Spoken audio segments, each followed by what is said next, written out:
Bombad.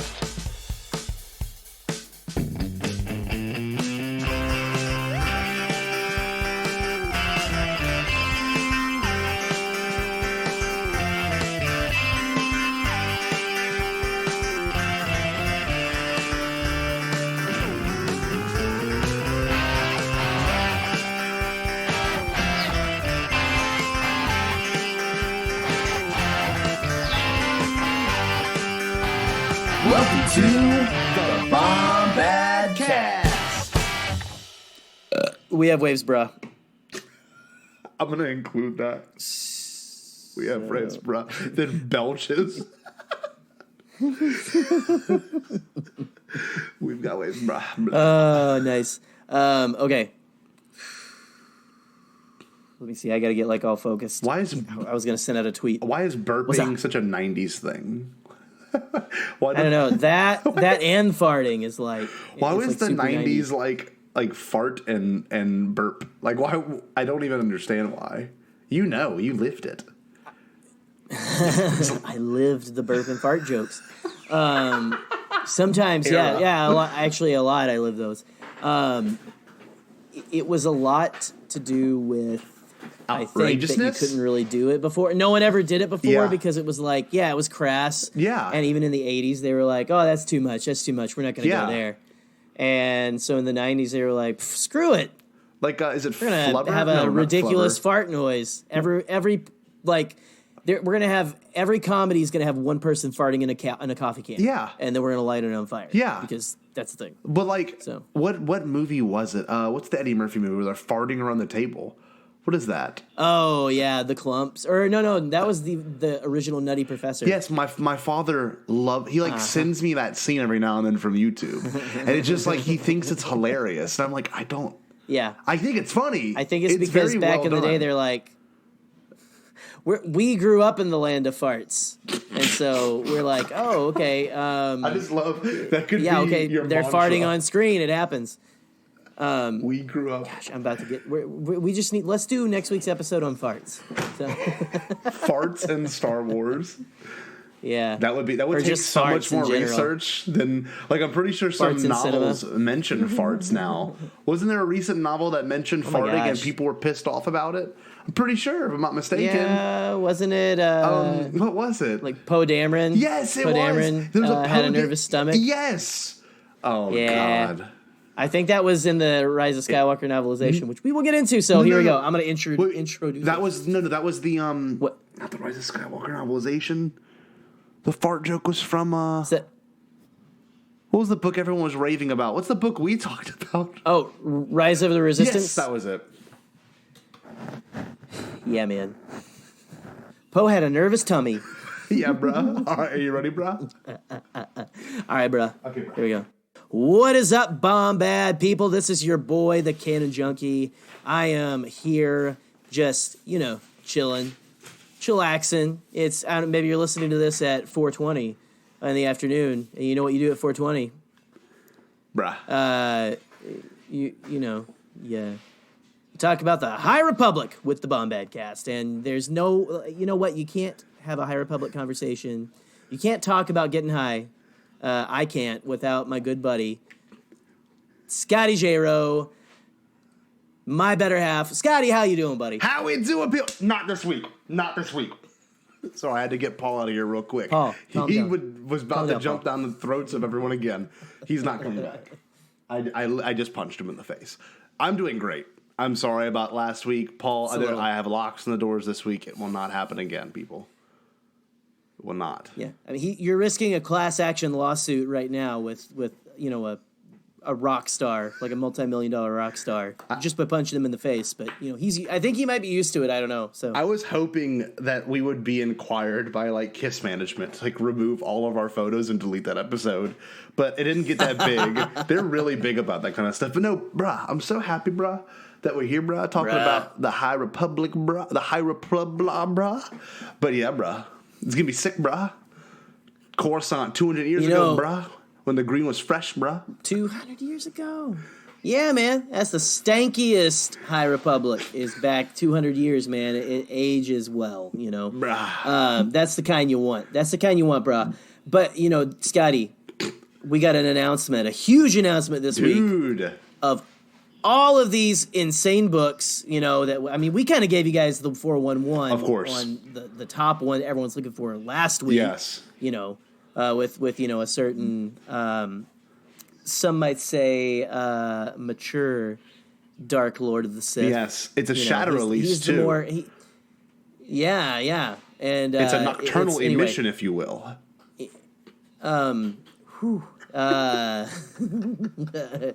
But Scott, we got a lot of segue. We got an announcement of Project Luminous, which is the High Republic, Star Wars: The High Republic, and we've got books upon books, comics. I mean, you name it, we got it. The first wave too. That was the thing. The first wave. And they've been working on this since 2018. So it's just like, what is that? Like, my eyes got, like, I was, like, reading and listening to all these videos when they announced it. I was like, what is going on? Like, this is crazy. Just so many people collaborate on this. I don't know. But, yeah, hopefully we'll get some wonderful weirdos out of this. Some new ones, maybe. Oh, hopefully, you know, because there's nothing, real quick before we, you know, there's nothing better than, you know, grabbing one of these new Star Wars books and rolling up one of those pages and just sparking it up, diving right in to the High Republic, brah. Here we go. All right. But yeah, hey, hopefully we will get some weirdos, Scotty. Good segue. Hey. I feel like calling out all of our segues this week. Brah. So, brah. I'm just so, my consciousness is open towards them. Me too, brah. So I can see. Open like a book, brah. I don't think it's that kind of drug. But anyway, guys, by the time you're listening to this, we have started March Weirdness. Whoa! I don't know. I'm like trying to think of like some. I feel like we need some sports sound effects or something. Yeah, you know, like an air horn. Maybe I should just buy an air horn and just honk it, like, you know, blow it every time. That'd be great. I don't see anything we wrong record with the that. podcast. Yeah, that won't be anything difficult to edit out. Mm-mm. No. You gotta like tell, you know, but you gotta get real quiet before you do it and tell them, okay, now turn your volume way up. But now you know. Yeah. But no, we have started March Weirdness, which is our attempt at a March Madness thing, because I don't follow sports. I follow weird Star Wars characters. I love them. Follow them through alleys. I love those things. I love those weirdos, man. You guys know, here at the Bombadcast, we love our background weirdos. We love all that stuff, man. So even some humans can be weirdos. Don't forget, it's not always going to be aliens. You got C.O. Bibble. You got people like that. They got some great weirdos, you know? Yeah. We've already had, by this time, hopefully we've already had a couple of matches, too. I think we will. Matchups. Yeah. And we are, like, whittling the competition down. But I'm telling you, it's going to be close. It's going to be close this year, Scott. It's going to be brutal, bro. But I don't know, man. Between, whatever that, Bob Holdos. Yes. Between Bob Holdos's mustache and Garandon, I don't know who I'm really going to go for. So, but we'll see. We will see who will wind up being the victor of March Weirdness. Yeah, but y'all, please be sure to vote in these things. It's going to be a fan-led tournament, and the end of the entire bracket, like by the end of it, Jerry and I are going to get into some serious discussion as to who the winner is and why this person should be victorious, and we will choose a winner based on the choices you have decided. So submit some of your responses if you want to have some of your own on there that you're excited to put on, and Jerry and I will make sure we get the graphics and everything done for that, and we will have your personal match-offs happen based on the votes on which one gets the most votes on the Twitter. So it's gonna be fun. Yeah. Hey, I say, there you go, guys. You know, you decide. This is your choice. Who lives and dies? Who is going to be the victor? You are judge, jury, and executioner in March Weirdness. I don't know sports, so I assume that that's a part of it. No, that is. It's a common thing found in all sudden death. sports. That's what sudden death means. Yes, right? they have to murder each other. They literally give them javelins and things like that just to stab each other with. And then wow, that's insane. And then they go to Disneyland. right? Yep. Oh, dang! I'm not supposed to mention that. Okay, yeah, never mind. Sorry, yeah, we got our residual checks coming in for that. There you go. I'm gonna try to work it in every episode now. Anyway, God, that's amazing. No, stay tuned for that, y'all. It's gonna be really fun. And I'm sure if you're gonna be going to Twitter and looking at that stuff, I'm sure you haven't missed it. But some things have been pouring onto the feed, and a lot of annoying Star Wars fans are being annoying Star Wars fans about it. But recently, Ray Carson's The Rise of Skywalker novelization had an early release at a con, if I'm not mistaken. And some people got their hands on it. Like C2E2. Yeah, that's it. R2D2.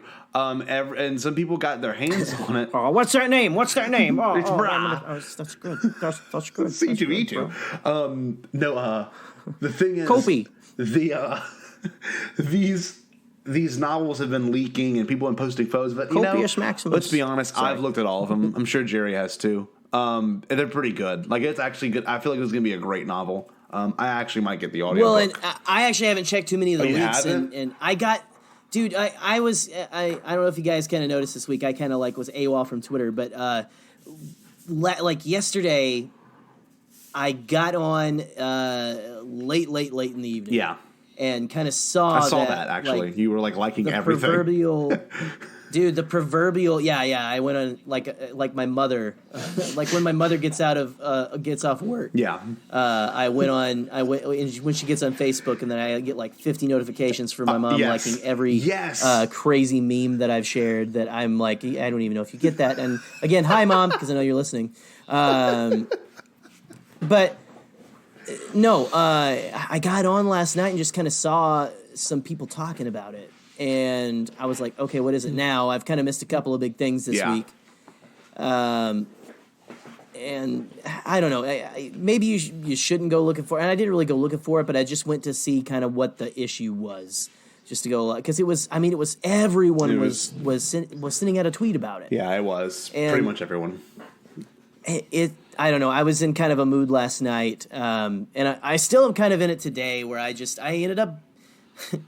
some of it popped up on my timeline, my Canon Junkie, my personal Twitter, and I just blocked people. I haven't, and you guys know I haven't been the blocking type of late. You go back to our fandom episode. It's we were hoping that was maybe the final... if you just silence people a couple of for a couple months or something, things would die down. But this is just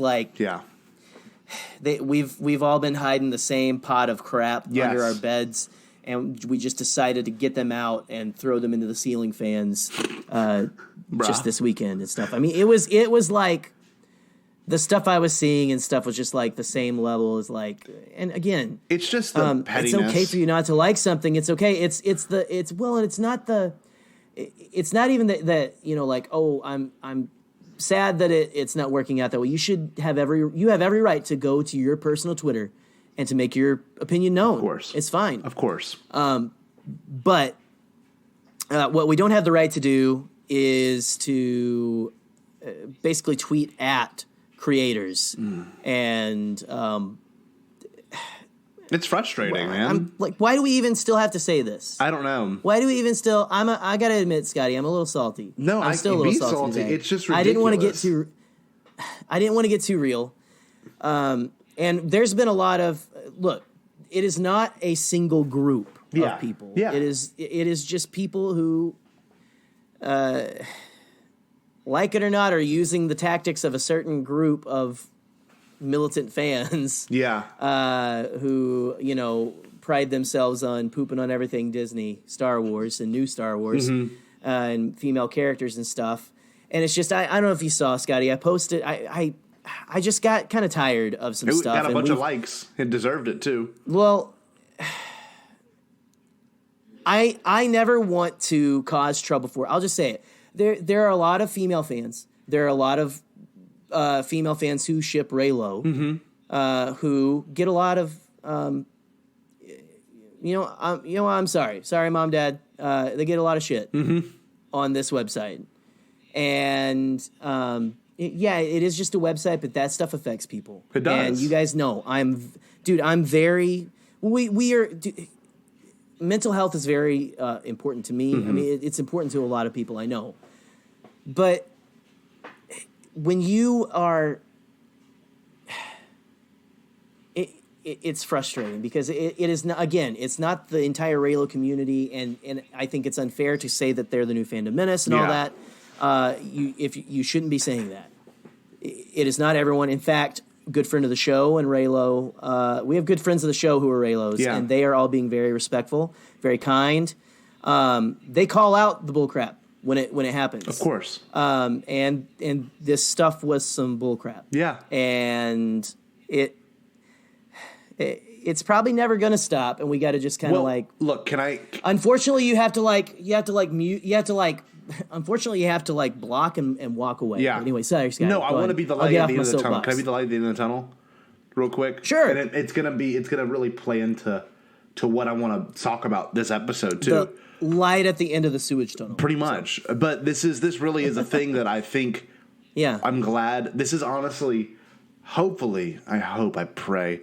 This is the last little bit of Skywalker Saga stuff that deals with the characters you know and love. This is it. This is the last little bit of it. So the toxicity, hopefully after this, will still be there. I know it will. I'm not denying it won't be.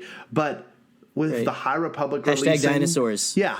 Well, yeah, with the High Republic releasing and things following that, people will no longer complain about the things we love so much and are upset about the things. So I just want to make sure I understand everyone's frustration with this whole novelization. I do, even though I'm not frustrated by it. I think what I've read is amazing and probably some of the best written Star Wars information on how this person interpreted scenes and the collaborative process behind these scenes. But the attack of an author and the creatives behind it is just so inappropriate, and people should feel ashamed for themselves. And if you listen to this podcast and you do that, you can unsubscribe, don't download. I don't care.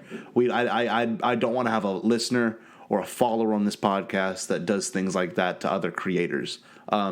It's just inappropriate. No. I could care less about your or if you like our show or not if you do things like that. So just being honest. Right. But luckily, at the end of this journey, the Skywalker saga will be over and done with. Of course, there'll still be stories told in that universe, but thankfully it won't deal with Ben or Rey or Oscar or Finn or Poe or Finn. You know, it won't deal with these characters that trigger so many people. So that's all I have to say. But I know, but at the same time, I'm and I'm sorry, this episode isn't supposed to be about this, but I have big feelings on this. It's okay, man. You're right, Scott. Dude, I agree with you 100%. I hate that we have to even say, well, the Skywalker stuff's done so we can finally move on. Because I love the Skywalker stuff. That's the reason this whole universe is amazing. We love it. Yes. And you don't have to like everything about it. Mm-mm. You don't. And you don't have to even be pleasant about it. You could complain on your own thing, but be respectful to other people and especially creators and stuff. You don't have to be the whole theme of my post was you don't have to be a racist or misogynistic or homophobic person to be causing trouble. Look, you may not be racist, you may not be homophobic, you may not be misogynistic. Yes. You may be very tolerant, but people still don't like it when you're a dick. Exactly. So just please don't be a dick. That's all anybody is asking.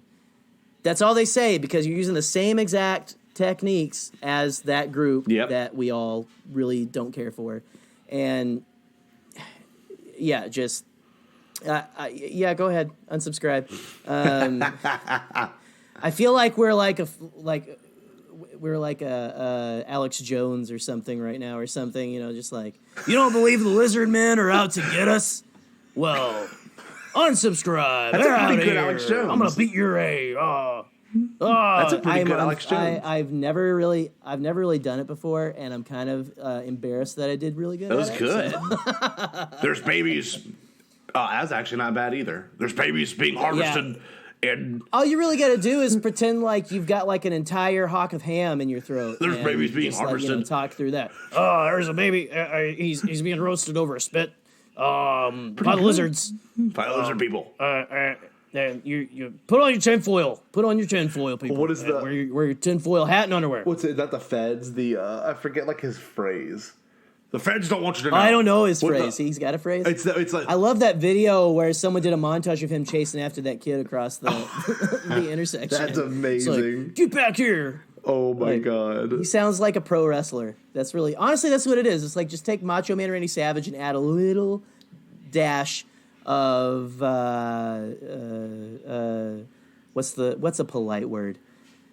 I think the polite word is we should probably move on to something more positive, Scotty. I think we should get the positive vibes flowing, don't you think? I think so. And I think we should.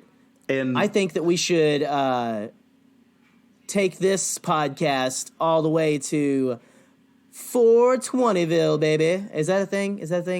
I'm not a part of that scene. I don't know. No, I think it's a thing. I think it is a thing, if I'm not mistaken. Let's get a premium dime bag of Padawan Express and just go off to Comfortville.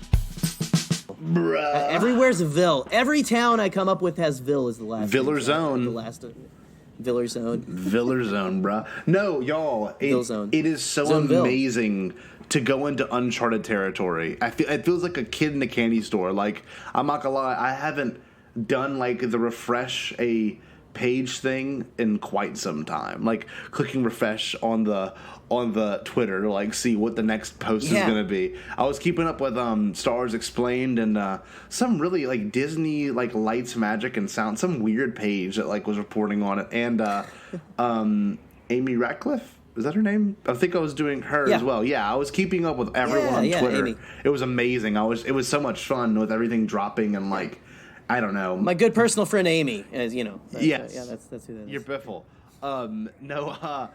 My favorite one was the what's the SNL man's name?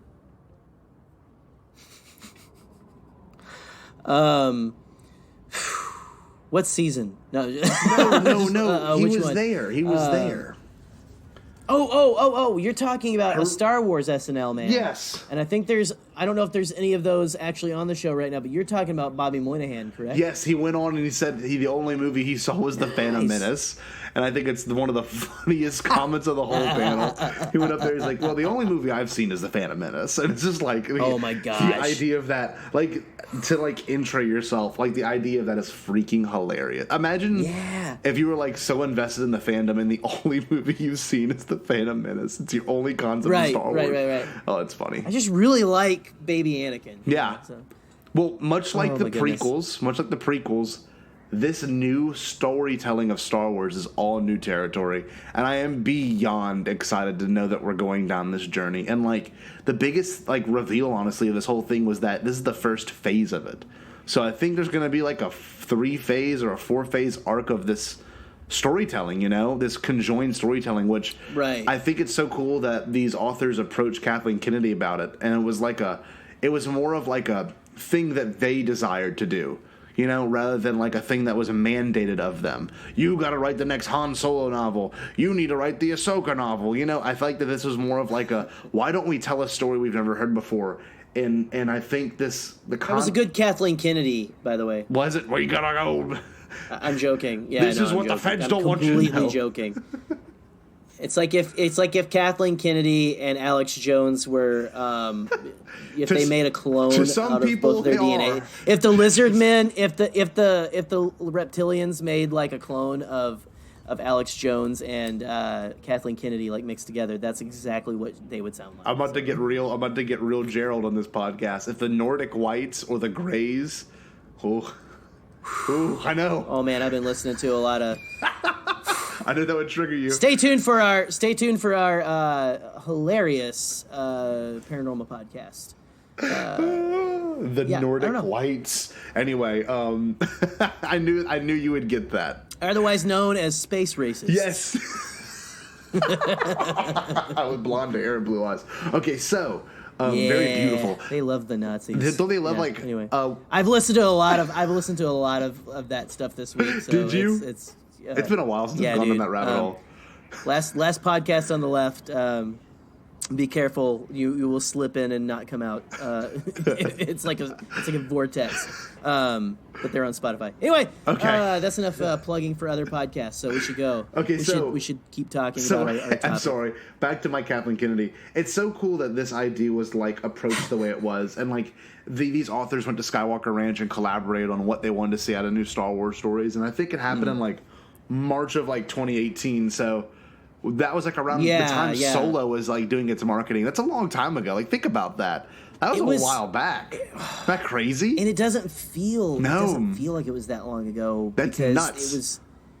I remember them, and I mean, they got back together. I remember them talking about where they like sat around a fire and stuff. You remember them like talking about that, and they were like talking about what Star Wars is, and the whole Project Luminous thing. And they were like, "We're going to announce it, and it's going to start dropping in 2020." I thought it was Empire Strikes Back. Empire Strikes Back 40th anniversary, and part of me still really wishes. Me too. That it was a certain point of view for, I want a certain point of view for every single Star Wars film. We might get an announcement. We might. I don't know. We might. But again, because they're going to do more than the High Republic. Yes. But that's going to be kind of the new big like era that they're really going to be pushing, and that's still cool. That first image like released. Oh, how cool! Remember the one got like leaked before, where it was like just a close up of the Wookiee Jedi man. Whatever that character, the character who looks like what is the actor, the current Doctor Who? I'm sorry, I'm forgetting her name. Jodie Whittaker. Yes. Right? She looks like Jodie Whittaker or people can say Brie Larson. Oh, Brie Larson. Yeah, or Brie Larson. Either one of them could like play her easy. Which we'll get into later, by the way, our listeners right here in this segment. Jerry and I are going to speculate on what the next film release was, because we had anticipated mentally, at least I know we discussed this in private, we thought, and I know, I think Eric, Troy, everyone we've had on the show, I've discussed it with each one of them, we were convinced the High Republic would be an era in Star Wars storytelling. Not just a book concept, a linear book thing. We thought it would be like a whole section of films, possibly, other multimedia stuff, but it's not. It's a video game. We thought it was a giant initially, which was leaked by Making Star Wars, that it was going to be a big, and it still could be. I mean, I'm not saying it isn't. And no. All I'm saying is I listened to Now This Is Podcasting this last week. Like they just came back. Yeah. And he was talking about it, how that's the like, I think the word he was getting was that it was that. But that it's still like that might be the plan, that it is going to expand into other media. But like we're starting with right books. Off the bat with books, comics, young reader, all that stuff. So definitely exciting still. Definitely exciting. Dude, yeah. But like that's the thing. And this idea of being 200 years before the Phantom Menace is really kind of wicked. I'm not gonna lie. It's very unexpected. It's really cool. Did you see? Let's see. I don't know if you probably. No, you. I don't think you. You've read the last issue of The Rise of Kylo Ren. Mm-mm. Have you seen the picture of? It's like someone opened a holocron and there's like a blonde Jedi. Yes. It looks exactly like the the Jedi in the front of Jodie Whittaker on the front of the High Republic novel with the Wookiee, which is not the first Wookiee Jedi. I mean, technically, I guess it could be before 200 years before. But don't you dare throw shade on Gungi. No, don't you dare throw shade on my Gungi. No, Gungi's a wonderful Gungi weirdo. is a precious Gungi. Yeah, well, and Gungi is just like a precious baby that I will protect with my life. So you leave my Gungi alone. Anyway, oh God, I'm being very belligerent tonight. No. It's just interesting Gungi. to Brah. It's just interesting to like be able to think about this new era of storytelling, and I don't know. I loved all the BTS stuff, save the bonus features, but like I loved all the footage and stuff they dropped of like the dry erase board that everyone, of course, Star Wars fans, which is fine, is how we are, just like screenshotted everything on it, posting it, and all the things. It was cool. They did one that was like already in, already. I think it was like storytelling already in Star Wars, new to Star Wars. I think that might have been maybe the top 3 sections. I don't remember, but I love the one that was like new for Star Wars and all the things listed. And there's so many good ones that you can find, and one of the best ones was dinosaurs, which I think is amazing. Yeah. And they're going to do it. That was my favorite thing that some people were upset with, too, because I'm like...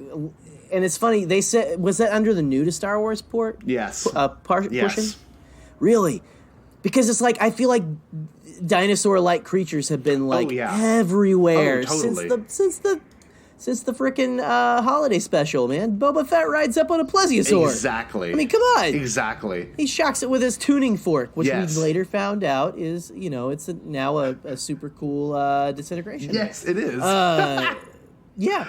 No, dude, but it's just so funny to me, like, that because, like, when I see Star Wars and dinosaurs... Mm-hmm. That's like the merging of so many of young Jerry's worlds. Oh my God, that's amazing. The only thing that would be better is if they put Ghostbusters and Teenage Mutant Ninja Turtles into Star Wars as well. And Mine then, would be like, Pokemon. we're just done. So. That would just, there you go. It's all very absurd, but you never know. Hey, you never know. Well, and one cool thing that I heard I forget which podcast I was listening to, where they were talking about how Star Wars is unique because it's a genre in and of itself where you can do almost any genre inside of that genre. That's true. It's like a turducken of storytelling. That's beautiful. Wow. And I just, man. Well, I'm going to crochet it on a pillow for you. The turducken of storytelling. So, you're welcome. No, just the look of the. What did you think of the look, though, Scotty? Have we talked about the look? In general of the era of the Jedi, the look of the Jedi, the look of the sabers. There was hey man, shout out to our friend Scott Gibson, man, Scott Gibby. He was posting some close-ups, like going back and forth, talking about all of the lightsabers, that big long image. Yes. I don't know if you saw, of all the different lightsabers. There was a dark saber on there. Yes. That was not the dark saber. I'm like, are we going to... Dude, is Tar Vizsla going to come into this? Oh, my God. I want to get into that Are we going to see... Dude, are we going to see... Dude. Okay, I'm getting into speculation town. I know we're going to save that for later. No, I have, some crazy speculation. Well, are we going to start... Are we going to see the Mandalorian Jedi Wars? Ooh. I don't know when that would have taken place. I don't know canonically when that took place. Wow. Well, and I don't think they've... When they've mentioned it, they haven't. I don't know if there's been quite a time limit where they said, a couple thousand years ago we kicked your butts on Mandalore. Yeah. I remember Kanan kind of mentions it. Mandalore lost the war, all that stuff. So it could be because again, all we know is that they haven't encountered a Sith in a millennium. That's true. That is 100% true. And that's one thing I would love to get into in a little bit about what is the Great Disaster, because it could be involving a dark side user, maybe. I don't know. It's this whole idea, or just maybe someone found a Sith temple, which we know are most of the time used as super weapons. Yes. God, I don't know. I guess to kind of there's so much. Yeah, exactly. And I guess the approach of this is going to be so unique and new and refreshing, and I don't know. It feels very. Feels like a very new marketing way. I don't know. It feels like it's repetitive of Shadows of the Empire, but it's not. I know it's not. Right. It just feels like it, and it's nice because I think Star Wars fans need a new cohesive story, okay? And now that we've been established that Disney can do it, we've established that these writers are good enough to do it. Obviously, they chose 5 of the greatest Star Wars writers, you know, at this point. Yeah. At this point, and I just think it was it's a great initiative. And even if we don't get a movie or a video game out of it, I still honestly, it feels so exclusive. It feels like Star Wars fans are going to read it, and most people aren't going to report on it, which is actually really nice and new. You know what I mean? Like, yeah. And you know what dawned on me, Jerry? I haven't talked to you about this. Dude, this book comes out 2 days before Celebration. The first one. Think about that. Oh, right. Yeah, I remember hearing that, but now, like... August 25th. Holy crap, man. Yes. Well, I know what I'm going to listen to on the plane. Dude, me too. I kept thinking that, like, I'm going to buy it the 25th, and hopefully, like, I don't know, I'll find a way to listen to it, like, a huge chunk of it, just so when I get to the convention itself, we can all talk about it, or hopefully there'll be new droppings of stuff by then, the next phase of it. I don't know. It's so cool. I guess I'm so optimistic about it, and it generally... okay, this is my point of view, and people disagree with it.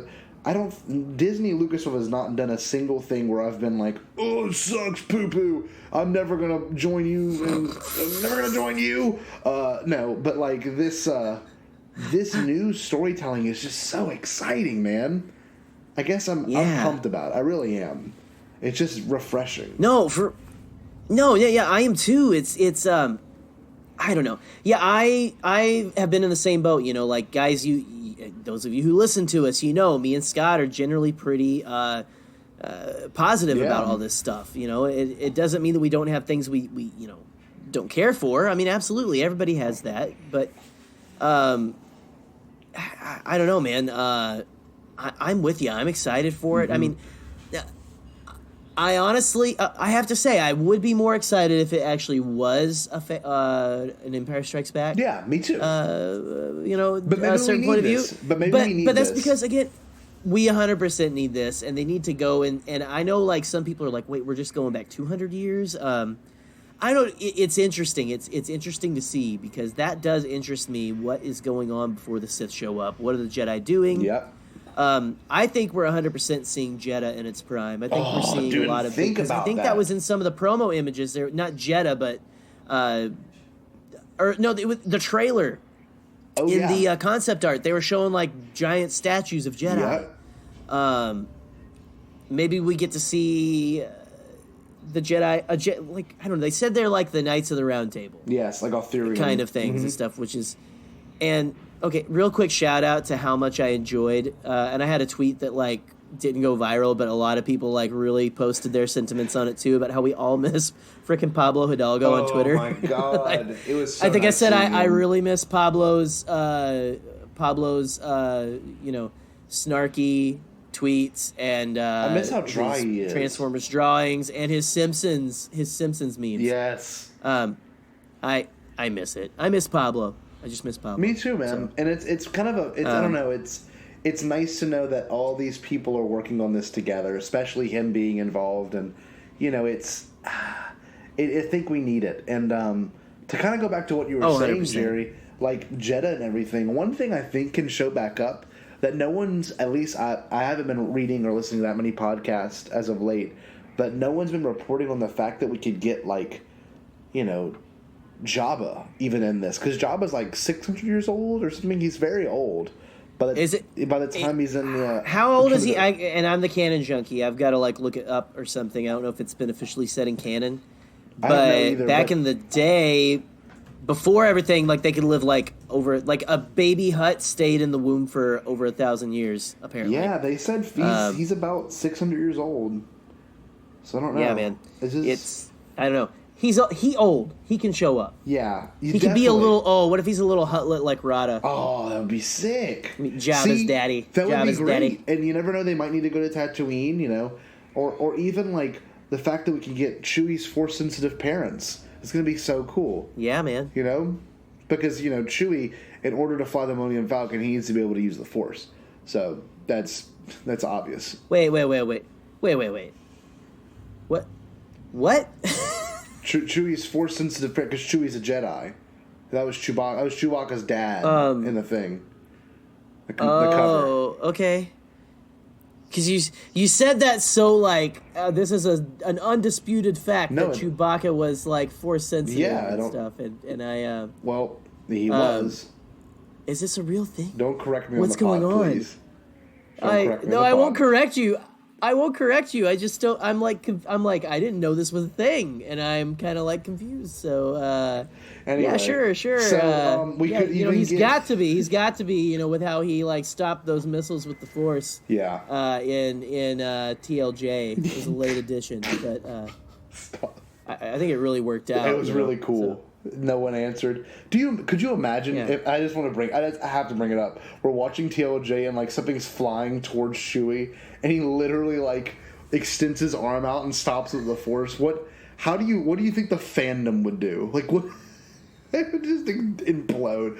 It would be insane. I think they'd probably go, well, I think a lot more people than do it usually after every movie. Would probably go, all right, it's jumped the shark. It's jumped the shark. Okay, sure. I don't know. Depends, but then again, execution, baby. It's just all in the execution, so, yeah. Never know. But anyway, I mean, like, some other things we can think about is, like, are the Sith, like, hiding, I mean, they've been hidden for 1,000 years. Who's to say they haven't been hiding? I'm wondering if we're going to see them kind of in charge of and I'm forgetting that we're going to talk about them later, but the new threat in the galaxy, or the threat that the Jedi are kind of combating in this new era. I think it is just one of the threats, too. Think about it. If I'm not mistaken, by the time the Phantom Menace happens, Palpatine's like, what, in his 50s or 60s? So, like... We could easily get Plagueis. I mean, I don't know. Like, I don't know any. I know Plagueis is not canon. Yeah, possibly. But we could get, like, something involving that. Because we know the Sith have always been around. They've been hiding. Right. So, you're right. They could be in control of this new pirate-based, militia. Or they could be in charge of some sort of other dark side realm. I think it's interesting because... The big overall question that Kathleen Kennedy asked the writers was, what are the Jedi afraid of? And I want to get into that in a little bit, but like, I don't know, Jerry, like what are some other things you're like really looking forward to about this, besides that it's fresh and new? Is there anything canonically you're looking forward to? Gosh, I had like some thoughts about like characters I think could show up or storylines we could see. I think the Tar Vizsla stuff and the Mandalorian Wars are probably really striking my fancy right now. Like we'll see if it shows up, but it is kind of interesting the way they were describing it of more cavalier Jedi who were more. We thought they were that way in the prequels, but then it turned out they were more of they ended up being more bureaucratic, exactly, of a bureaucratic organization and more I don't know, like bogged down in kind of the tradition and rigmarole of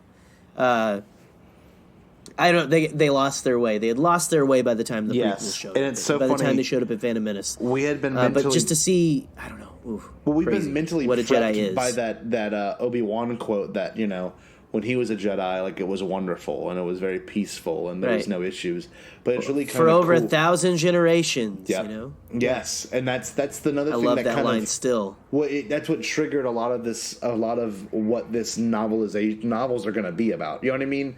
So I'm just really looking forward to something refreshing and new and like maybe getting, and obviously we're going to get a really cool looking spaceport or something that almost looks like the top of the Jedi Temple, which is kind of interesting, but I don't know. See, wait, okay, now I guess I haven't. Okay, I'm going to admit something here. Okay. If I can actually say words. I haven't, I think, read an official press release. I think I just watched the trailer and like read tweets. So, yeah, I'm real prepared.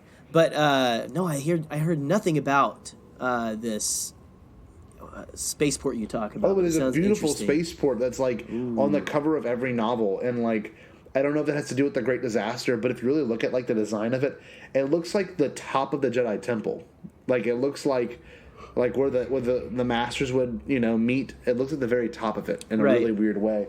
But no, with that being interesting, yeah, it is interesting. It's pretty cool.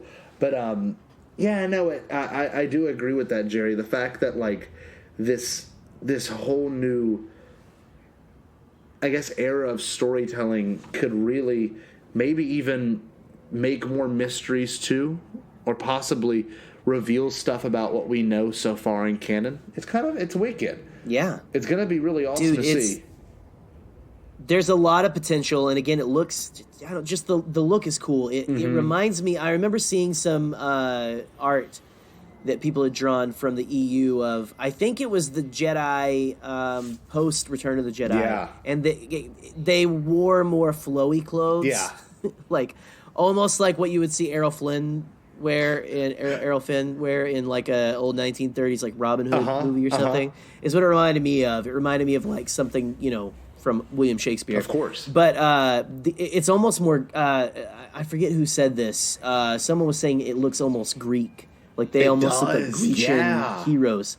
Socrates. And just the whole idea of them being more like the Knights of the Round Table and stuff, which is why, of course, they're the Jedi Knights. Mm-hmm. And to see them as less of a organization, maybe, and more of a more of a religion, or more of a just what would you say, a band of chivalrous knight. Yes. Out protecting the galaxy. Well, I'm hoping we get I hope this is a weird thing, but like Jerry and I have discussed it heavily in this podcast. The most Jedi of them all is Qui-Gon Jinn, obviously. But like Rey kind of embodied the Jedi spirit without having to be a super, bureaucratic Jedi. Right. And I hope what we get with I think I changed my opinion on that a couple episodes ago. I think I am. Rey is the most Jedi to ever Jedi. Yeah. For sure. Yeah, no, and I hope we get a novel, or all the novels filled with Jedis that are the most Jedi to Jedi. Because, do you think we're going to get a dyad?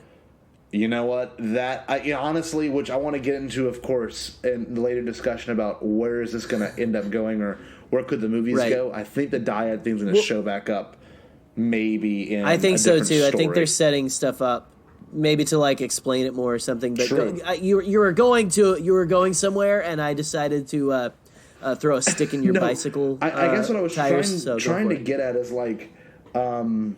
you know what? I almost forgot it. Hold on. Let me recoup in my brain. What was I saying, Gerald? No, it's fine. You were talking about the Jedi. You were talking about the Jedi. Yeah. So the idea of these Jedi being, not so bureaucratic. Maybe we don't know that, but from what I want to hope, what I hope for this, and I won't be let down if it's not like this, but. It'd be really cool to get a book of nothing but Qui-Gon kind of people. Trust in your feelings. You don't have to meditate on everything. You remember that you have these feelings for a reason. And maybe we'll even see the prophecy of the Chosen One being read. Just weird things that we didn't think we'd end up getting. And I hope we really do get something really interesting. And of course, we're gonna get Yoda. Maybe we'll get a Yoda. Maybe a more of a. Not even sharp-witted, but more of a not as wise Yoda in this. A Yoda that's kind of more goofy. Right. And you got to think he's seen so many Jedi. Maybe we'll get character types we've seen before, and Yoda knows how to handle them. Knows how to maybe we get a hot-headed Jedi like Anakin, and Yoda's gonna. Yeah. Yoda might have made a mistake with that Jedi from 200 years ago that he wants to do different with Anakin now. And I think there's really beautiful things you can do with having a really well-established character already.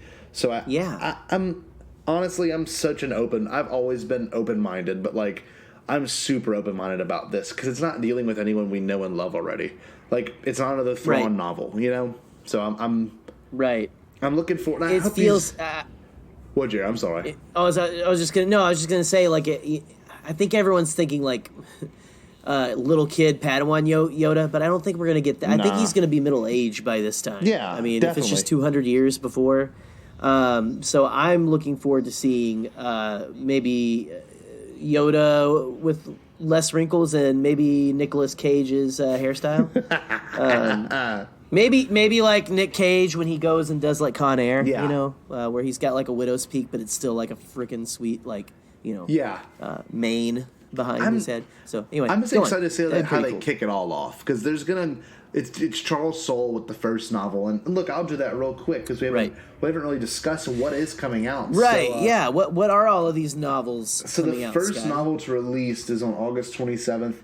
And it's already available for pre-order, and it's Charles Soule's The High Republic Light of the Jedi. And apparently, people have read certain excerpts from it, other authors have, and they said it's absolutely incredible. It's like what brings back hope in Star Wars, and I don't know what that means, but apparently it's a lot of good things. And like on the cover alone, you got 2 blue lightsabers, a green one, and a gold one being held by what almost looks like a Twi'lek, maybe. I can't tell. But, like, it's that's what I was thinking. And you've got, like, the crossguard lightsaber, too? It's like got a crossguard, but it's not an actual, like Kylo Ren crossguard. It's like the actual metal or something. Awesome. Dude, the lightsaber designs, there's one that is like, it was someone with a saber that had 2 blades, 2 thin blades coming up from the same hilt, 2 white blades. I made up that, dude, I drew that thing when I was in middle school, or when I was like 10 years old. I dreamed up, that's one they haven't done, you know, like with Darth Maul and all that. Like after that, I'm like, where could they go now? 2 blades on the same one hilt going the same way. It's just crazy to see it in real life now. But no, man, where can they go? I don't know. This is the cool part. It's limitless, honestly. When you keep reading and looking at the stuff, there's one that's it's Star Wars: The High Republic. It's going to be a novel. It's going to be a whole comic series, and it's by Cavan Scott. And on the cover of that one, I don't know if this is the permanent cover or one of the first edition covers, but it's a photo of what appears to almost look like a Dathomirian holding something, and then a Twi'lek with their faces concealed with this weird steampunk-looking, like, plague doctor mask. I don't know, and it looks incredible. But yeah, I think this is going to be our villains. They're called Niles, like nihilism, you know, like don't believe in anything. We're Niles. We don't believe in anything. Good old Lebowski joke. I love how Pablo, or I guess it may not have been exactly Pablo who made this statement, but how they kind of describe them as almost like Vikings. Yeah. Like, if you have it, we can take it. Yeah. That's kind of interesting with this whole... This is almost going to feel like a Lewis and Clark, like, exploration. Like, they're out exploring the galaxy. Yes. And keeping the peace. And we're running into these... basically the Hun. Mm-hmm. We're running into these... we're running into these raiders. Yes. Who just... They think that everything is theirs and stuff. Maybe they worship death or something. Dude. Like, I don't know. I'm making it up as I go now. That's good, though. I like it. And then the next one's going to be High Republic Adventures, which I believe it's an IDW publishing. Looks more like a kid, maybe a kid, what do they call it? A graphic novel kind of thing. It's a comic, but... the IDW, like the Star Wars Adventures kind of style. And it's got 2 characters named Farzaza and then Lula. So, looks really cool. Looks like a species of it. Might look like Zeb's species almost a little bit. But yeah, it's... Oh, man. They don't have a release date for all the other ones, I don't think. I know they're all, I guess, planned to be released from the same exact time. The next one is The High Republic, A Test of Courage by Justina Ireland, which is more of a middle grade novel. Pretty cool. Got a pre-order. It's got an Anakin-looking dude on there with a cape, by the way. A blue lightsaber and a cape. And some old droid. And that looks like the one from Maz's Cantina. So, pretty cool. Ooh. Yeah. The next novel, which... This is the most 90s of them all. The 90s looking of them all. And it's by Claudia Gray, which is really cool. It's called Star Wars: The High Republic Into the Dark by Claudia Gray, a young adult novel. And just the cover of it. I'm actually going to save it real quick and send it to you, Jerry. I know you've seen it, but, like, it's so 90s looking. No, just all those covers are, Like this one in particular. They feel so EU. Yeah, they do. Feel expanded and it's universe. Nice. I really do like it. I was never like super deep dive into the EU, but I've read stuff from it, and I had like the compendiums and all that stuff, like the books before the visual dictionaries. Yeah. it's just cool to see some imagery. Oh, definitely. That harkens back to that kind of mid-90s, we never thought we were going to get anything on screen ever again, you know? Isn't that crazy? What would it look, you know, like, and the sky was just the limit. Yeah, man. That's what this really feels like, is the sky is the limit. It's something we need to have as Star Wars fans, and I don't know, like, the big thing that was raised and the kind of thing that triggered this whole discussion for not only us, but, like, for obviously the people that were working on this and the collaborative process they did, was the idea of, like, what would kind of start this storytelling. You know what I mean? What would be the thing? And the idea Kathleen Kennedy kind of pitched to him was, what are the Jedi afraid of? And Jerry, I mean, can you name like 3 things you think the Jedi would be afraid of? Realistically, you know, I know it can get goofy, but like, what would be something that would scare the Jedi? Because the Jedi I know were, I mean, they didn't know they should be scared of anything. So I think it's very interesting. You know, they thought they were always in charge. But Jerry, what are some things that the Jedi should be scared of, essentially? I don't know. If we're not going to be goofy, I would probably say maybe darkness from within. From within the Jedi themselves. Yeah. That's beautiful, actually. And again, I don't know. We're closer to like the conflict, the conflict between the Sith and the Jedi that happened millennia ago. You know, like there was, war and all kinds of stuff going on between them, and it is kind of crazy that we're still not back there. So you got to wonder what they're saving. Yeah, like if they're going to just make things canon, or if they're going to straight up just be like, no, man, we're doing something. We got something crazy planned. Yeah. Maybe that's where the films go. Who knows? Maybe. Who knows? Maybe. And but you raise a good point. I don't know, man. Yeah. It's the idea of like I mean, of course, the darkness within is obviously something that happened in the prequels. There was a lot of darkness, and the cloud of the future is, you know, everything about this, that the Clone Wars was really just clouded and foggy and not right, and like maybe that's one thing. Well, and you wonder what made them so dogmatic. Exactly, you know, too. Like the whole they were so afraid that this 10-year-old boy had anger. Yeah. Like, and we can't have attachments. We can't have stuff. Like, do we have those same rules? No, exactly. Dude, you bring up a great point, because imagine if I mean, the Jedi in its own weird way, in its own kind of first order way, they would, you know, if the kid was force sensitive, they'd request to have it and train it, you know, from a child up. And maybe we'll get a really cool, like, you know, and I know Jerry and I have studied theology and studied the history of probably not just the Catholic Church, but Christianity as a whole, but like, maybe we'll get some crazy crusade-esque things with, like, you know, like they are like pillaging and taking kids for the sake of their faith, and we might actually get a little bit of a dark side. Like maybe they are against that in the High Republic, but by the time maybe there's less of like a centralized council or something, and maybe it's more of like groups. Like we're not as it's not as like there probably is still a council, but they're like, you know. Yeah, we're out. That group's doing their thing. We're doing this, and maybe there's no rank. Maybe they have to take a group down. Maybe a group goes too far. They're the Saw Gerrera's partisans of the High Republic era. Well, think about that. If there was no rank Jedi, either, if there was no Jedi dangerous. Masters, Jedi Knights, I mean, Padawans are always going to be a thing, or the idea of having a master and apprentice are going to be a thing. But the whole idea behind even having like a Jedi Knight versus a Jedi Master versus a Jedi Librarian or whatever. Maybe everyone has their own communal role, and obviously, I mean, actually, I can't say that. If I'm not mistaken, Coruscant was mentioned to be like a lot of where the hub is, like what will happen. You know, a lot of what will be happening is on Coruscant, or the bad things are outside of Coruscant. I don't know. I want to see Coruscant. It's like the farther you get out in the universe, you know, I think that's what they said, you know, kind of like in the,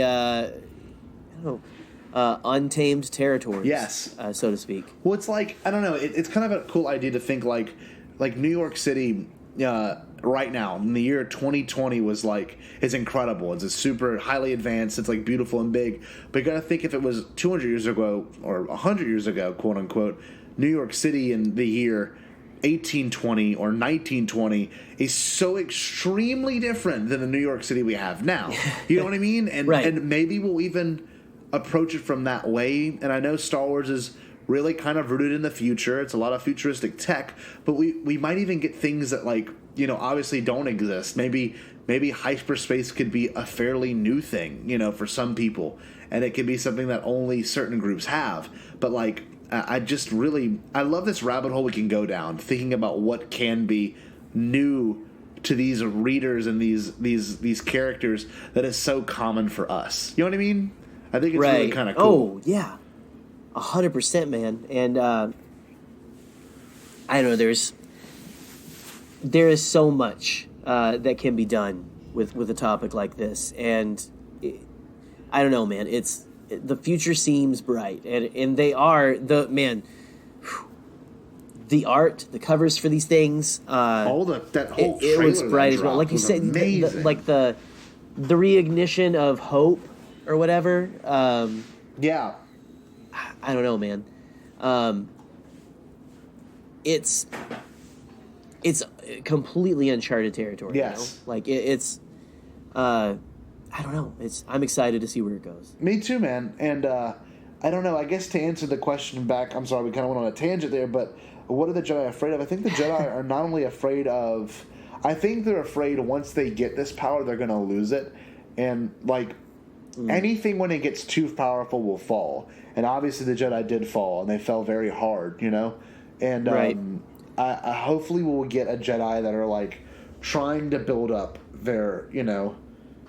the respect in the galaxy around them, and maybe they're trying to spread the word of the Jedi. That's why there's, you know, like what's his name? Chirrut Imwe is a follower of the Jedi Order, you know, in its own weird way. It's a different faction of it. Right. So maybe we get even like an evangelicist kind of approach to the Force and studying the light side of the Force versus the dark side. So I think it's. I don't know. I think it's gonna be really cool, and the Jedi are a lot of common, I guess, real world religions are. Most of them are afraid to be, like, thrown out or like being hypocrites, you know, or having a I'm sorry, I can't say the word hypocrisy to them. Hypocrite. You know, you know what I mean? Right. So I think 100%. I think the Jedi maybe are afraid to be seen as hypocrites, and I think that might be something that's really kind of more of a thematic approach to this rather than like what are they literally afraid of, because I don't know, Jerry and I, and maybe that's just how we are as people, but we don't tend to like really go like they're scared of big ghost people. No, they're really, I think Star Wars has always been about the big theme. Has always been about the big theme, and like if that's the way they approach it, what are the Jedi afraid of? Well, they're afraid of just like any big group, they're afraid of a lot of things. Exposure, too much exposure, people knowing their secrets. So maybe we'll get... maybe they're afraid to get power. Yeah. Maybe they're afraid that if they get power that they'll... abuse it. What'll happen is what happens. Yes. Oh, that's cool. That's cool.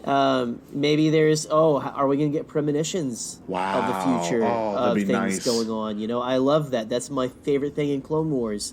Is when we kind of get hints at what's coming before. I know it's like we know what happens, but just to see people react to it in the universe is fascinating, and I love it, man. Just I like love the it most recent, for us at this moment of recording, the whole "Tell Padme I said hello" line, which is my gosh, we didn't even talk about that. I can't believe we didn't talk about Clone Wars. We'll do that later. We'll do it later. Well, stay tuned for the after show, the after arc show, because that's definitely going to be a thing. I have a feeling after this next episode, we're going to have to work that out. Padme I said hi. And Rex knew. It's amazing. Rex effing knew the whole time. Oh my gosh. Anyway. Anyway, we did get some viewer submissions for this episode dealing with the High Republic, and Jerry, what did the wonderful Bombad people say on this week's Jakku Jargon?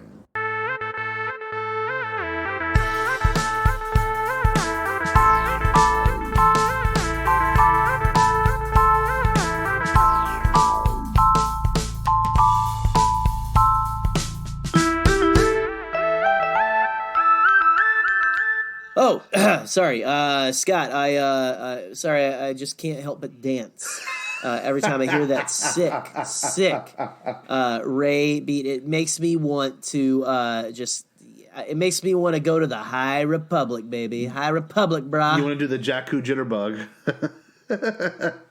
That's like a very Cajun term. Yeah, man. I want to give me your best. Give me your most pungent Jakku jargon. So, here we go, guys. No, Jakku jargon is our mail segment. We ask you guys questions, and you maybe give us some responses that are entertaining.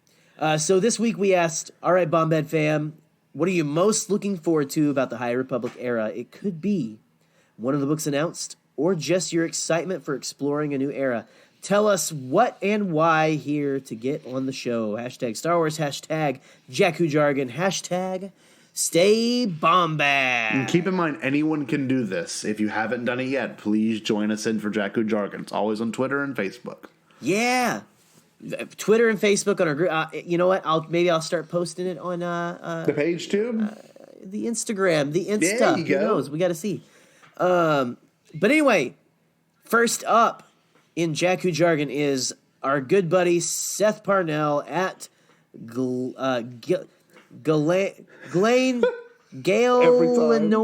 Saber. Galenorian Saber. I'm terrible. I'm terrible, Seth. I'm sorry. At Galenorian Saber. And so he posted a picture of that infamous board. Yes. It is almost as infamous as the whiteboard in the beginning the documentary about the Phantom Menace, the beginning. Where George with the highlighters. Where George goes through real, not real, not real, real. 3,400. I'm going to make this one out of Triscuits. But anyway, the second most infamous whiteboard of Star Wars fandom. And he said, he circled it in the picture and said one word, dinosaurs. Yep. And he had a couple dinosaur emojis. And Seth, I got to tell you, buddy, that's actually 3 words. But I get what you're saying. Yeah, one word, dinosaurs, man. How can you not be excited about that? I don't know. I would love if it was approached from like a Force kind of perspective, like we got to tame them to use them kind of thing, kind of like they did in Mandalorian. What if we get like a mythosaur, Oh, God, you've got a good point. In the comics or something. Didn't they get hunted to extinction? What if the Mandalorians are fighting them on a bunch of mythosaurs? Oh, Gerald. That would be good. No, I love you guys. You guys are all salivating. All y'all are salivating out there in listener land, aren't you? You're like, oh my gosh, give me the Mandalorian stuff. That's great. I was never like huge on it until after the Mandalorian, man. Isn't that funny? Rebels. I don't know, man. Since Clone Wars, man. Since Clone Wars and the stuff with like Satine and all that, like, but I don't know. Yeah. All that to say, Seth. Man, we're with you. Oh, dude, 100%. More dinosaurs in Star Wars. Just let it happen. Let it happen. Scotty, who else wrote in to our lovely segment? Another friend of the Bombadcast, Jacob Evans at Valorious80 said, I'm just looking forward to all new Star Wars era that I can hopefully keep up with. I also already pre-ordered the first 3 novels. So I completely agree. It's just like, it's so nice to know that it's a whole new era and like that it's something we like. Of course, we got greats like Star Wars Explained and Star Wars Newsnet and like all these wonderful people that do this part for us. But this is going to be probably the first time for me, at least, that I'm going to make it a point to read each thing. And just like, I want to actually do it because it's almost like they're starting over again in a weird way. Like, back in 2013 or 14 when the Ahsoka novel came out and all those other novels came out, I wasn't reading in Star Wars at that point. But now that they're going into this new era, I really am going to try my best to read most of these novels, or at least listen to them. So, Mark Thompson, I hope your vocal cords are ready, but I have a lot of work coming to you soon. For real. A long time ago, in a galaxy far, far away. I just love the way he says that. Me too. Mark, if you know Mark, or Mark, if you're listening yourself, I don't want to get too high and mighty, but sir, do you record that every single time, or is it the same exact one that they use, kind of like they do on the Kind of like they reuse like the opening crawl music on every soundtrack, but it's like different in every film than the actual. Release the actual soundtracks, you cowards. Release the film versions. just do it. Sorry, that's my soapbox, man. That's a fantastic submission because like this will be it's for amazing. Me and hopefully Jerry as well. Maybe we'll even end up having coverage of this, but like I am really looking forward to this new phase of storytelling because it really is going to be a phase. It's going to be Marvel-esque with its releases and all the tie-ins that there are going to be between novels and stuff. It's going to be really – there's going to be a lot of payoff knowing how well these – how great these writers are. There's going to be so much payoff to what we're going to get. But I believe we have one more, Gerald. Who is our last submission for this episode? Our last submission is from a classic member of the Bombad fam, a listener from back in the day. Yes. I'm talking about Jacob, not Evans, although we love him too. He's been with us since back in the day as well. But Jacob at Chodna Zoop. Chodna Zoop. What is up, Chodna Zoop? Chodna Zoop. Yeah, we should just start doing that. Zoop. There he is. Here we go. But no, Jacob said, all of these I am so ready for. He posted a picture. I'll read it in a second. But he said, ready for it. Really curious about the Nile and the Great Disaster. Yes. The Nile. It's the Nile. Nihil. I think it's Nile or something. Nile. So our new villains and stuff and the Great Disaster. What are those? It's very intriguing, very provocative. It is. But also listen to these. There's like 4 things that he zoomed in on that whiteboard and posted a picture of, and they're very interesting. And it's things that we've kind of talked about, Scott, but things that also the authors are apparently thinking about are rival houses. Really cool. Mandalorian kind of. Insane. Well, Mandalorian or, like maybe a little Hogwartsy, like a little Harry Potter.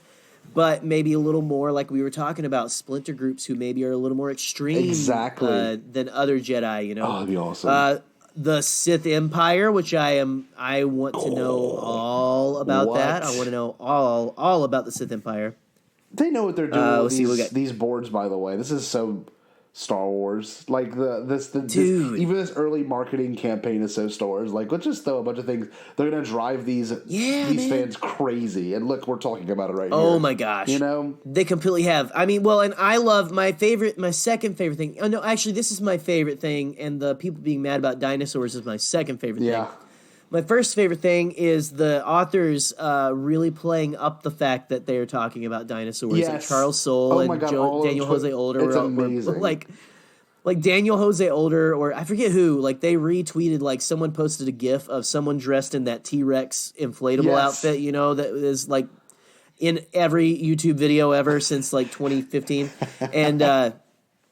And Barney the dinosaur, someone in a Barney the dinosaur outfit, like fighting on a street corner, and said dinosaurs in Star Wars. I want it so bad. Me too. Give me all of it. Okay, so the Sith Empire, Chaos Agents, which is very provocative. Very interesting. What is going on there? We don't know. We do not know. And of course, last but not least. Last but not least. Last but not loose is, I think, another chapter in the Dooku erotic novel. But last but not least on this just provocative list of, I don't know, like so much. I want that entire. I gotta go study that whiteboard, man. Yeah, me too. But the last one, Splinter Group Force Users. Which again goes into the rival houses maybe a little bit. Maybe it's more like not Jedi but Force users who aren't maybe more like Knights of Ren and stuff like that. It'd be nice. It would be refreshing to get that. I'm so excited. Me too. Like and I was excited when they announced it, but now it's just like give this to us. Oh, it's going to be a long wait. It's going to be a long wait, but I'm looking forward to it. But yeah, man. Oh, and thank you guys also for sending in all your Bombad answers. You're just, I don't know, you guys are hilarious, and we love you, and we just thank you so much for participating in our hilarious antics. Definitely. Scotty, back to you. Well, to kind of end this whole discussion and to kind of wrap things up, just a little bit. We might even talk about this for just 10 minutes. But, like, my big thing was, and I know Jerry and I discussed this, Eric and I discussed this, Troy and I discussed this, everyone that I know that loves Star Wars discussed this with me at least once, but it was the idea of this being a multimedia release. And it might be later down the line, but as of right now, it's not. Strictly publishing. They've been confirmations from Matt Martin, Pablo Hidalgo, everyone from the authors themselves to actual Lucasfilm execs and creatives saying this is strictly a publishing event. So, my thing I kind of want to end this on is where are these new slate of movies going to go? Because Disney actually released a new list of films coming out, and it said 2022, 2024, and 2026. So, what? Well, like, where are we going to go with this? Are we going to get Knights of Old Republic? Are we going to get stuff that takes place after the Skywalker saga? Are these going to be separate movies and not a trilogy? I'm just like, honestly, the next thing I'm waiting for, hopefully we'll get answers by Celebration or even before, what the hell are these new movies going to be about? Because 2022, it's a lot closer than most people realize. Like, obviously, dude, 2 years ago we heard about Project Luminous, the first little whispers of it. And here we are. Here we are now, you know? So anyway, Jerry, any interpretation? Welcome to mortality, folks. Here it goes. It only gets faster from here. I think we are going to get information by the end of the year. They've got to have that's got to be their big like reveal at Celebration this year, right? Yeah, it's just what the next film is going to be, at least the future of Star Wars. If we get a slate. Can you imagine if we get a slate of what's coming out? You know, they don't have to stick to that. They don't have to stick to the movie every other year or something thing. They can change their mind. They have plenty of time to do so. Of course. So, I don't know. Part of me really wants it to be the Rian Johnson film, although I don't think it's going to be the first one back. But I'm just real optimistic for it. And I have, you guys probably saw, I don't know if I posted it yet when we're recording, but I'm probably going to post a picture of my Knives Out coffee mug. Oh, yeah. It's 20 ounces. It's the giant. I can almost fit my entire head inside of it. But I've been on a big Knives Out kick, man, this last week. I love that film. I love Rian Johnson as a filmmaker. And I really want to see him tackle maybe some of this, some High Republic stuff. Dude. I really want to see him just go off in his own direction. Me too. Because he would benefit really well from that as a writer and as a creator, you know, and everyone else would benefit from it too because it's going to be great. If anything, I mean, there's been all kinds of weird rumors, and I don't want to get into the rumor discussion because apparently a lot of them aren't true, like the James Mangold situation with The Mandalorian and his involvement with the next movie, or the guy that did Slight, which I don't even know anything about, is going to be doing a Star Wars movie or something. It's like, I don't even want to discuss it because that's not the point of this final discussion. The point essentially is like, where could we go in the films? Like, are we going to go back or forward? And like, I'm almost lost for words. Maybe they'll do High Republic, which I almost would have wished they kicked it off with a novel. With a movie for the novels to follow. Because let's be honest, JJ did not play ball like Rian Johnson did, you know, with the novels and stuff and what was set up in the novels. Maybe a little bit he did, but other things he didn't. So I'm hoping if they do High Republic, it's got to be super cohesive and already in the works and not something that seems like, you know, Phil Lord and Chris Miller just drops it off and where Ron Howard's to come clean it up. You know what I mean? Like, I don't want another situation like that. I'm so scared. And that actually sounds really lame and silly. I'm not scared. I don't want to deal with the crap that comes after it because it's going to be great regardless. But I'm just tired of the weird discourse over this kind of stuff. Yeah. The discourse is tiring. Yes. I'm ready for that to go away. Yes. I'm not ready for talking about Star Wars and disagreeing about Star Wars to go away. No. I'm ready for the discourse to go away. Yes. So, but you know what, guys? There's a bright future of High Republicness ahead of us, brah. Brah. And there's a light at the end of the tunnel. Star Wars is not dead. It's continuing on.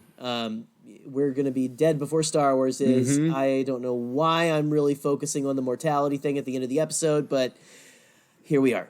Guys, just hang in there. Hang in there, baby birds. We got a lot of good stuff. We're not working with Lucasfilm. We do have good stuff in the works. Darn! The reptilian overlords are going to be so upset with me for revealing that we are actually connected to Disney and Lucasfilm, Scott. I'm sorry. But anyway, there's hormones in the water. Okay. This is what the globalists don't want you to know. Yeah. We're on a flat pancake. It's not a round world. See, it's not a we're marble. in the third dimension, but the lobbyists really don't want you to realize that this third dimension is actually a fourth dimension of the donut hole that is the donut hole of the donut hole. It's the Bernstein Bears, not the Bernstein Bears, you savages. So anyway, whew. And now we're going to talk about the Mandela effect for 40 minutes. So, no, guys. Thank you so much for hanging out with us, for talking about this. Again, Dan, the future's bright. Just don't worry, and let's just go out. Go just talk positively about what you love about Star Wars. Spread your Bombad love. Spread the love, It doesn't mean we can't disagree and stuff. Just, go out there and make sure that you're doing it politely, you're doing it respectfully. Yes. And just spread more positive vibes than the negative, okay? Totally. Because there's too much of that in the world already. Yes. This is supposed to be a place for peace, So, there we go. Here we go. Yeah. Dude, this has been Don't fun. forget about, don't eat the chicken nuggets from McDonald's, because they're actually, the chicken nuggets from McDonald's are made out of all the elderly people at that disappear from the homes. I think I'm slipping slowly into more deranged madman. Yeah. With every time. But the fries are okay. Those are fine. I think they're just made of plywood or something. I just realized we could get Paul on to do that too. Let me get Paul in. Hold on, give me 1 second. Hey, Paul. Okay. He's in here. Paul can really do a good Alex Jones. Listen to this. Paul, this is what the lobbyists don't want you to know, Gretna. Thank you, Paul. Thank you, Paul. Sorry about your face. Yeah, please don't sue Scott. All right. Anyway, thank y'all for joining us this episode of the Bombadcast. Remember, you can find us, in particular, Jerry and myself, on Twitter, dealing with all the nonsense. And you can follow us at Bombadcast. You can find us on YouTube. You can find us on Apple Podcasts, Spotify, Google Podcasts, Podbean, and anywhere you can get your podcasts from. You can also go and check out our viral video on YouTube, which I think is going to kind of pick back up probably with the home release dropping. It always does. It feels like it is picking up a little bit. It is. It is because people have been talking about it a little bit more. People in my family have asked about it. So yeah, I think it's gonna pick back up when the movie comes out. And what? Oh my! Scotty, does your entire family each have their laptops out playing it nonstop just to get our? That'd be great. That would be great. I wish. It's just there's 500 TV, there's the walls or televisions, just it looks like an electronics store in the 90s. Yes. And it's just all playing just that reaction. Me crying. It's very creepy. No, that's fantastic. It is. And make sure you join us on Jakku Jargon. Make sure you join us in the March Madness a wonderful weirdo experience. We have a lot in store, and we got got some good stuff coming up for you guys this month. We've got an awesome guest planned, not for the next week, but the following week, and you will probably get an announcement from our page pretty soon about it, or you might have already got an announcement. Maybe I don't know. I might wait till after this episode actually drops to release maybe the full marketing campaign of said thing coming down the pipeline. It's exciting. It's pretty big. But no, with that being said, y'all, I'm Scotty Jarrow. You can find me on Twitter at @TheScottJarrow. Make sure you You give a follow to us on our personal pages, our Bombad fam group on Facebook. Make sure you just join the networking community of all the wonderful Star Wars content creators as well. But with that being said, Jerry, where can the wonderful Bombad fam find you, sir? You can find me in my basement, unrolling all my toilet paper rolls and then rolling them back up to search for listening devices from the reptilian horde. But you can also find me on Twitter at The Canon Junkie. Jerry, The Canon Junkie, at The Canon Junkie. You can also find us, again, at the Bombadcast, or at Bombadcast. Just search Bombadcast in anything you find people on. Yeah. And you will find us. Look for us. If you look, we will come. We will be there. We will be waiting with open arms for you Bombad people. And go. We have a Facebook group, and you guys should go over there and talk. Your best flat Earth theories on the Bombad Fam Facebook group. Facebook has been doing a lot of ads. I don't know if you've seen them, Scotty. Their Facebook groups. Find your group, and we found it for you. It's the Bombad Fam. You did it. All right. So, Scotty, I don't know. Any closing remarks from you, sir, or maybe your cavalcade of neighbors who might parade through like your Jerry Seinfeld? I don't want to get him back in here. I'm gonna let him do his thing. He was really, whenever I called him in, I didn't realize his face was covered with chocolate ice cream.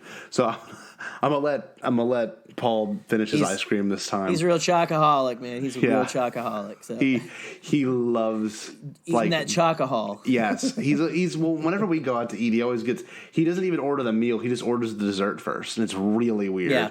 He's like I want. Whoa, that almost sounded exactly like him, Scotty. You do a pretty good impression of him, actually. Well, I don't want to. I'll try my best. I'll do my best, Paul, right here. Okay. I would like your finest chocolate milkshake. Fun fact. The ice cream machine is always working at McDonald's whenever Paul goes. Yes. If you ever get the chance, again, go take a trip to the Golden Arches with Mr. Paul Stanley. When Paul and I ride around in his 1992 Chevy RAV4, whenever we ride around in it, he prefers Frosties more. It's really weird. He'll go up to the window and order a Frosty at any. But he makes them. It could be the bank, and he's like, he'll. I'll do my Paul again. I would like a Frosty, and he would order a Frosty at the bank, and it's just so bizarre. And Scott, at the bank. Yeah, at the bank. I gotta be honest. Your Paul Stanley just sounds like Stanley Hudson from The Office. I like pretzel day. Anyway, I don't know. I also hear that when he makes them, he forces the people at Wendy's to do like the people at Dairy Queen do and turn the Frosty upside down to show it's. But it never works. It never works. So, Paul, what are you doing, man? What are you doing? Anyway, and now our 40-minute segment on flat Earth theory. So. No, guys, thank you guys for sticking around for the nonsense. We love you guys. You're the best. And until next time, stay Bombad. Watch out for the wombats. Watch out. They have shifty eyes. It's what the lobbyists don't want you to know. They're a part of the big oil companies that have settlements on the moon. Yeah, you heard that right. Wombat lobbyists are in the Senate as we speak. They're acting like they're woodchucks, but they're not. Don't fall for it. Don't fall. My sources have told me that the Bombadcast, they record in Antarctica with the lobbyists and all the conspiracists.